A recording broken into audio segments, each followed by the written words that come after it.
ეს არის სადილი, რომელიც ყველას მოსაწონია, მზადდება მარტივად და ბევრი წვალების გარეშე. კარტოფილი და ქათმის ხორცი. ამორის კომბინაცია როგორც წესი უმრავლესობას ძალიან უყვარს. მე როგორც ყოველთვის ვიყენებ ნოსტეს ქათმის ხორცს.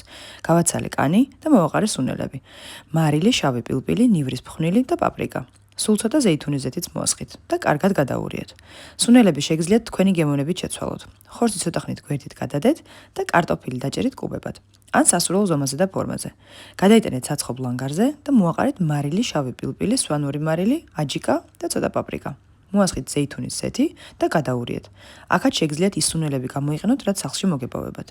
დაალაგეთ ქათმის ნაჭრები და გავუშვით 200 გრადუსზე გახურებულ ღუმელში 40 წუთით გამოსაცხობად. მოვამზადოთ ძაძიკი. ბერძნულ იოგურტს დავუმატეთ წვრილ-დაჭრილი კამა, გაჭყლეტილი ნიორი, ლიმონის წვენი და გახეხილი კიტრი. კიტრი შეგიძლიათ გაწუროთ. გადაურიეთ და მზად არის. ზეითუნის ზეთი აღარ მოვასხი, ვინაიდან კერს თავისი ცხიმი აქვს და ეს საკმარისია. სულ ეს არის. გადმოიღეთ თეფშებზე და გემრიელად მიერთვით.